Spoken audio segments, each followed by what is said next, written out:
ఎవరు బాత్రూంలోకి వెళ్ళి సరిగ్గా అడగలేదు. నేను బాత్రూమ్కి వెళ్ళి అడిగేసానే. నేను బాగా అడిగేసానే. సరే అయితే పదని పంటలు వేద్దాం. పంటలు ఎందుకురా?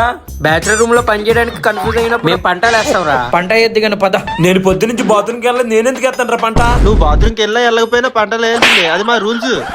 ఇదేమన్నా రాజ్యాంగ రూల్స్ ఏరా పాటించడానికి?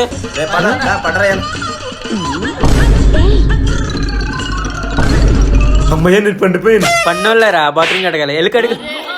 రూమ్ కొత్తగా వచ్చాను, నన్ను ఎలా ఇరికిచ్చేస్తారా? 2 పంటలు వేద్దాం.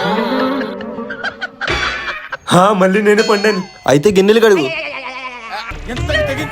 ఈసారి ఇల్లు ఉడిచే. మళ్ళీ నేనేనా? ఈ యదవులు ప్రతిసారి తెలిపేసి నన్ను ఇరికిచ్చాను, అందుకని నేను కూడా తెలిపేస్తాను. అప్పుడు ఎలా దొరుకుతారో చూస్తారు. బట్టలన్నీ ఉతికే అండర్వేర్ తో సహా. అందులో లేవంటే చెత్త బయట పడి పంటలు వేద్దాం.